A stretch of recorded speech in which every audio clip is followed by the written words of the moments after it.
ಗುರುದೇವೋ ಮಹೇಶ್ವರ. ಗುರು ಸಾಕ್ಷಾತ್ ಪರಬ್ರಹ್ಮ. ತಸ್ಮೈ ಶ್ರೀ ಗುರವೇ ನಮಃ. ಸನಾತನ ಧರ್ಮದ ಅನುಯಾಯಿಗಳಾದ ಪ್ರತಿಯೊಬ್ಬರಿಗೂ ಅತ್ಯಂತ ಪವಿತ್ರವಾದ ದಿನವೆಂದರೆ ಗುರುಪೂರ್ಣಿಮೆ. ಈ ದಿನವನ್ನು ಆಷಾಢ ಹುಣ್ಣಿಮೆ ಅಥವಾ ವ್ಯಾಸ ಪೂರ್ಣಿಮಾ ಎಂದು ಕರೆಯುತ್ತೇವೆ. ನಮ್ಮನ್ನು ಅಜ್ಞಾನದಿಂದ ಜ್ಞಾನದ ಕಡೆ ಕೊಂಡೊಯ್ಯುವವರೇ ನಿಜವಾದ ಗುರುಗಳು. ನಮ್ಮೆಲ್ಲರಿಗೂ ಶ್ರೇಯೋ ಮಾರ್ಗವನ್ನು ತೋರಿಸಿಕೊಟ್ಟ ಗುರು ಪರಂಪರೆಯಲ್ಲಿ ಬಂದಂತಹ ಮಹನೀಯರನ್ನು ಸ್ಮರಿಸುವುದು, ಆರಾಧಿಸುವುದು ಅನಾದಿ ಕಾಲದಿಂದಲೂ ಬಂದಿರುವ ಪದ್ಧತಿ ಮತ್ತು ಸಂಪ್ರದಾಯ. ಸದಾಶಿವನಿಂದ ಆರಂಭಗೊಂಡು ಪ್ರತ್ಯಕ್ಷ ದೈವವಾಗಿರುವ ನಮ್ಮ ಜಗದ್ಗುರುಗಳವರೆಗಿನ ಪರಂಪರೆಯನ್ನು ಗುರು ಪೂರ್ಣಿಮಾ ಎಂದು ಪೂಜಿಸುವುದು ನಮ್ಮೆಲ್ಲರ ಕರ್ತವ್ಯವಾಗಿದೆ. ಗುರುಗಳನ್ನು ಸ್ಮರಿಸುವುದರಿಂದ ನಮ್ಮೆಲ್ಲರಿಗೂ ಶ್ರೇಯಸ್ಸುಗಳನ್ನು ಉಂಟು ಮಾಡುತ್ತದೆ ಎನ್ನುವುದರಲ್ಲಿ ಯಾವ ಸಂದೇಹವೂ ಇಲ್ಲ ಎಂದು ತಿಳಿಸುತ್ತಾ, ಈ ಶುಭ ಸಮಾರಂಭದಲ್ಲಿ ಗುರುಗೀತೆ ಗಾಯನ ಮಾಡಲು ಅವಕಾಶ ಮಾಡಿಕೊಟ್ಟಿರುವಂತಹ ಹಂಸಾಂಬ ಶಾರದಾ ಆಶ್ರಮದ ಮಾತಾಜಿಯವರಿಗೆ ನಮಸ್ಕರಿಸುತ್ತಾ, ಶ್ರೀನಿಕಾ ಕಲಾಸ್ವರ ಸಂಸ್ಥೆ ಕೂಡ್ಲಿಗಿ ಮಕ್ಕಳ ವತಿಯಿಂದ ಗುರುಗೀತೆಗಳನ್ನು ಪ್ರಸ್ತುತಪಡಿಸಲಿದ್ದೇವೆ. ನಮ್ಮ ಸನಾತನ ಧರ್ಮದ ಸಂಪ್ರದಾಯದ ಪ್ರಕಾರ ಯಾವುದೇ ಶುಭ ಕಾರ್ಯ ಪ್ರಾರಂಭಿಸಬೇಕಾದರೆ ಮೊದಲು ಗಣೇಶನಿಗೆ ಅಗ್ರಸ್ಥಾನ. ನಮ್ಮೆಲ್ಲರ ವಿಘ್ನಗಳನ್ನು ನಿವಾರಣೆ ಮಾಡುವ ವಿಘ್ನೇಶ್ವರನ ಸ್ತುತಿ ಗಾಯನವು ಮಾಡು ಗಣನಾಥನ ಎಂಬ ಹಾಡಿನಿಂದ ಪ್ರಾರಂಭ ಮಾಡುತ್ತಿದ್ದೇವೆ. ರಚನೆ ಪ್ರಸನ್ನ ವೆಂಕಟದಾಸರು.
ಸರ್ವವ್ಯಾಪಿ ಎಂದು ಸಾರುವುದು. ಎಲ್ಲದರಲ್ಲೂ ಶಿವನಿದ್ದಾನೆ. ಕಳ್ಳರ ಕಣ್ಣಿಗೆ ಕಲ್ಲಂತೆ ಶಿವ, ಕಾವಲದಲ್ಲಿಯೂ ಶಿವನಿದ್ದಾನೆ, ದುಃಖದಲ್ಲಿಯೂ ಶಿವನಿದ್ದಾನೆ, ಸುಖದಲ್ಲಿಯೂ ಶಿವನಿದ್ದಾನೆ. ಗುರು, ಶಿಷ್ಯ, ಕಿಂಕರ, ದೇವರಲ್ಲಿ ಎಲ್ಲೆಡೆ ಶಿವ ತಾನಂತೆ ಎಂಬ ಸುಂದರವಾದ ಗೀತೆಯನ್ನು ನಿಮ್ಮ ಮುಂದೆ ಪ್ರಸ್ತುತಪಡಿಸಲಿದ್ದಾರೆ. ಎಲ್ಲ ರೂಪವು ತಾನಂತೆ ಶಿವ.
ದೇವಕಿ ಪರಮಾನಂದ ಕೃಷ್ಣಂ ವಂದೇ ಜಗದ್ಗುರು. ಮುಂದಿನ ಗೀತೆ ಮರಳಿ ತಂದಿರಿ ಮನವ ಮರಳಿ ತಂದಿರಿ. ಈ ಗೀತೆಯನ್ನು ಬರೆದವರು ಬೆಂಗಳೂರಿನ ಸಾಫ್ಟ್ವೇರ್ ಉದ್ಯೋಗಿಯಾದಂತಹ ಶ್ರೀಯುತ ಮಂಜುನಾಥ್ ಪಂಚಾಂಗಂ ಅವರು. ಮಧುರಿಗೆ ಹೊರಟ ಕೃಷ್ಣನನ್ನು ಗೋಕುಲದಲ್ಲಿ ಗೋಪಿಕೆಯರು ಹಾಗೂ ಕೃಷ್ಣನ ಸಹಚರರು ಆತನನ್ನು ಕಳೆದುಕೊಂಡಂತೆ ವಾಸವಾಗಿರುತ್ತಾರೆ. ಅವನೊಂದಿಗೆ ಕಳೆದ ದಿನಗಳನ್ನು, ಆಡಿದ ಆಟಗಳನ್ನು, ಹಾಲು ಬೆಣ್ಣೆಗಳನ್ನು, ಕದ್ದ ಸಂಗತಿಗಳನ್ನು ಎಲ್ಲವೂ ಅವರಿಗೆ ಮುಂದೆಂದೂ ಸಿಗದ ಮರೀಚಿಕೆಯಂತೆ ಭಾಸವಾಗಿರುತ್ತದೆ. ಅಂತಹ ಸಂದರ್ಭದಲ್ಲಿ ಜಗತ್ತಿಗೆ ಗುರುವಾದ ಶ್ರೀ ಕೃಷ್ಣನು ಸರ್ವಾಂತರ್ಯಾಮಿಯಾಗಿದ್ದು ಕೇವಲ ನಾಮಸ್ಮರಣೆಯಿಂದ ತಾನು ಸದಾ ನಿಮ್ಮೊಂದಿಗೆ ಇದ್ದೇನೆ, ನಿಮಗೆ ಆಶ್ರಯ ನೀಡುತ್ತೇನೆ, ನಿಮ್ಮೆಲ್ಲ ಕಷ್ಟಗಳನ್ನು ಪರಿಹರಿಸುತ್ತೇನೆ ಎಂದು ಅಭಯ ನೀಡುವ ವಿವರಣೆಯನ್ನು ಈ ಗೀತೆಯಲ್ಲಿ ಪ್ರಸ್ತುತಪಡಿಸಲಿದ್ದಾರೆ. ಮರಳಿ ತನ್ನಿರಿ ಮನವ ಮರಳಿ ತನ್ನಿರಿ.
ವೆಂಕಟಾಚಲ ಅವಧೂತರು ಚಿಕ್ಕಮಗಳೂರಿನ ಜಿಲ್ಲೆಯ ಸರ್ವರಾಯ ಪಟ್ಟಣದಲ್ಲಿ ನೆಲೆಸಿದ್ದ ಮಹಾನ್ ಸಂತರು.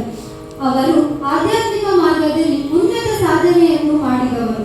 ಶೃಂಗೇರಿ ಜಗದ್ಗುರುಗಳಿಂದ ಪ್ರಭಾವಿತರಾಗಿ ಮತ್ತು ಕುಮರನಹಳ್ಳಿಯಲ್ಲಿ ಶಂಕರಲಿಂಗ ಭಗವಾನ್ ಅವಧೂತರ ದರ್ಶನ ಪಡೆದು ಆಧ್ಯಾತ್ಮಿಕ ಕಡೆಗೆ ವಾಲಿದರು. ಅವರನ್ನು ಭಕ್ತರು ಗುರುನಾಥರು ಎಂದು ಕರೆಯುತ್ತಿದ್ದರು. ಈ ಪದ್ಯದಲ್ಲಿ ರಾಮ ಮತ್ತು ಕೃಷ್ಣ ಗುರುವಿನ ರೂಪದಲ್ಲಿ ಭಕ್ತರಿಗೆ ಕಾಣುತ್ತಾರೆ. ಈ ಪದ್ಯದಲ್ಲಿ ಗುರುವನ್ನು ಹೇಗೆ ವರ್ಣನೆ ಮಾಡಿದ್ದಾರೆ ಎಂದರೆ, ಹರಿಯೂ ಇವನೇ, ಹರನೂ ಇವನೇ, ಬ್ರಹ್ಮಾನು ಇವನೇ, ಅಣುವು ಇವನೇ, ಮಹಿಮನು ಇವನೇ, ನದಿಯೂ ಇವನೇ, ಸಾಗರ ಇವನೇ, ಎಲ್ಲೆಲ್ಲೂ ಇರುವವನೇ ಈ ಗುರು ಎಂದು ಅದ್ಭುತವಾಗಿ ಗುರುವನ್ನು ಹಾಡಿ ಹೊಗಳಿದ್ದಾರೆ. ಈಗ ರಾಮ ಬಂದ ಶ್ಯಾಮ ಬಂದ ಎಂಬ ಗೀತೆಯನ್ನು ನಿಮ್ಮ ಮುಂದೆ ಪ್ರಸ್ತುತಪಡಿಸಿದ್ದಾರೆ.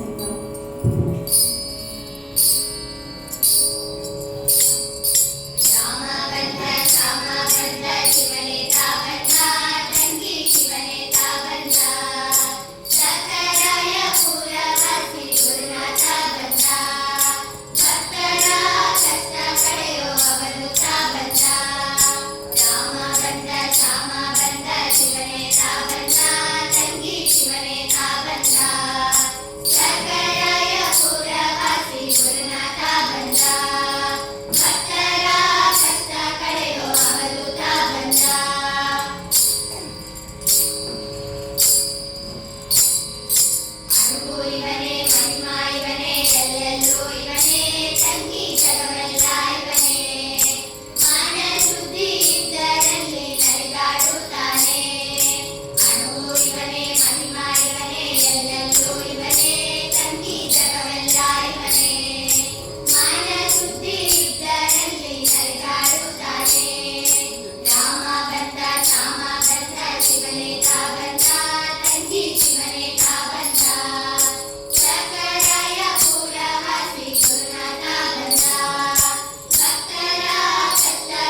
ಎಂಬ ಗೀತೆಯನ್ನು ನಿಮ್ಮ ಮುಂದೆ ಪ್ರಸ್ತುತಪಡಿಸಲಿದ್ದೇವೆ.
ಕೊನೆಯ ಗೀತೆ ಹರಿಮಣ ತುಮಿ ಗೋವಿಂದಮಣ ಅಂದು ನಿಮ್ಮ ಮುಂದೆ ಕಳಿಸಲಿದ್ದಾರೆ.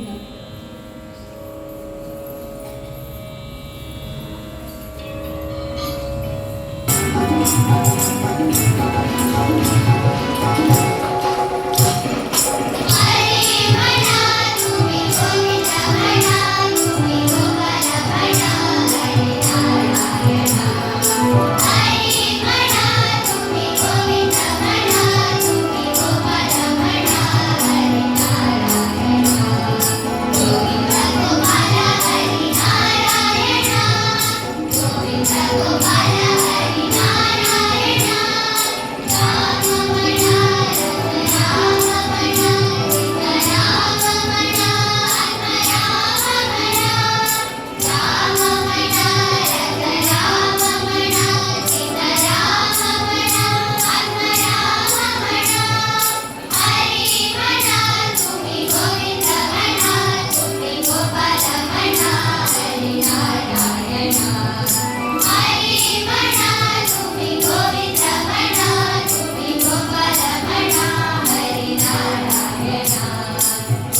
ಗೋಪಾಲ ಹರಿ ನಾರಾಯಣ, ಗೋವಿಂದ ಗೋಪಾಲ ಹರಿ ನಾರಾಯಣ, ಗೋವಿಂದ ಗೋಪಾಲ ಹರಿ ನಾರಾಯಣ.